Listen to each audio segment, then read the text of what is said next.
Bonjour, je m'appelle Doug Burgent.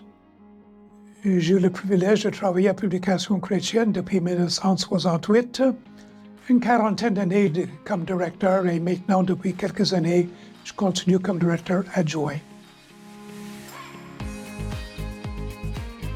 Pendant l'éternité passée, Dieu a décidé de communiquer avec les hommes, de se révéler à eux, et il a choisi d'utiliser un langage, d'utiliser des mots pour ce faire. Il nous a donné sa parole, la Bible. Nous ne pouvons pas comprendre la Bible sans comprendre les mots qu'elle utilise. Voilà pourquoi nous avons choisi d'éditer ce dictionnaire de mots hébreux et grecs. Combien nous étions contents il y a 8 ans quand la mission SIM nous a approchés pour leur aider à produire cet ouvrage pour les libérer de pasteurs en Afrique. Nous avons sauté sur l'occasion. Notre but est de mettre un outil entre les mains des chrétiens et des chrétiennes pour les aider à bien saisir le sens des mots utilisés dans la Bible et de mieux comprendre ce que Dieu nous a dit dans sa parole. Souvent, chez Publications chrétiennes, nous nous posons cette question. Quel outil il manque dans la bibliothèque des chrétiennes, des pasteurs, pour les aider à comprendre la Bible, pour les aider dans leur travail? Nous sommes certains que ce livre satisfait un besoin criant. Un tel ouvrage n'existait pas jusqu'à maintenant. C'est pour cela que nous avons investi plus de 120 000 $ et plus de 8 ans de travail pour le produire.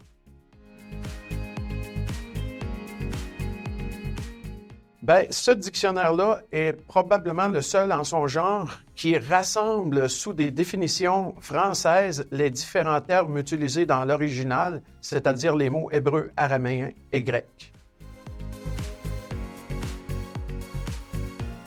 Probablement, mais dans ce cas-là, il faudrait faire des recherches avancées et s'assurer aussi des ressources et qui a mis ça en ligne, d'où ça vient, est-ce que la personne avait des positions conservatrices, etc.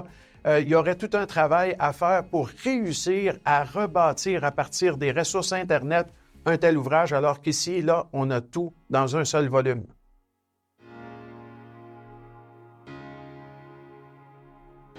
La grande différence entre les définitions qu'on va trouver, par exemple, par des théologiens ou des auteurs qui ont une très haute vision de l'Écriture, un profond respect pour la Bible, eh bien, c'est qu'eux, ils vont vous donner des définitions, justement, qui tiennent compte du fait que ce sont des mots qu'on trouve dans la parole de Dieu.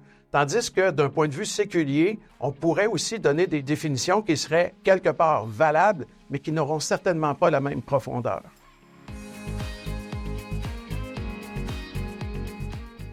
Eh bien, cela va vous aider pour savoir quels sont les différents termes qui sont utilisés pour traduire un seul et même concept en français. Par exemple, vous prenez le terme « obéissance », eh bien, vous allez pouvoir découvrir quels sont les mots hébreux, araméens et grecs qui parlent de l'obéissance, mais aussi dans les différents contextes où ce mot-là est utilisé.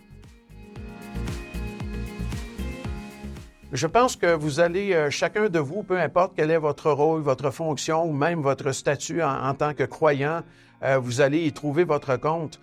Je crois que cet ouvrage-là peut être lu de manière différente, dans le sens où celui qui a des connaissances déjà des langues originales va pouvoir compléter ou ajouter ce qu'il connaît déjà à ce qu'il va trouver dans cet ouvrage-là.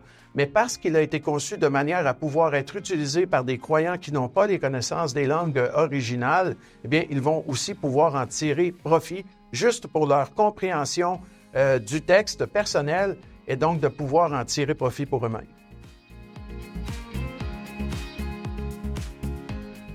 Eh bien, comme le dit la règle d'interprétation la plus importante de toutes, c'est le contexte qui domine. Donc, un même mot en français peut avoir plusieurs sens différents selon le contexte où il est utilisé. Et ce dictionnaire-là vous présente les différentes nuances des mots français selon leur propre contexte.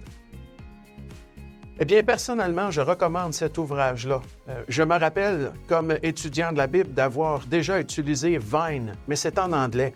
Et Vine est l'ancêtre de ce dictionnaire. C'est-à-dire que maintenant, on a une ressource en français qui nous parle dans leur propre contexte des mots hébreux, araméens et grecs. Et comme c'est le but principal de Publications chrétiennes de remettre entre vos mains des ouvrages francophones de qualité, eh bien, n'hésitez pas à vous procurer ce dictionnaire parce que c'est exactement ce qu'il fait. Il me fait plaisir de vous recommander ce livre. Il serait utile pour vous aider à comprendre des mots, pour comprendre la Bible et pour votre culture personnelle et dans vos préparations d'études pour les autres.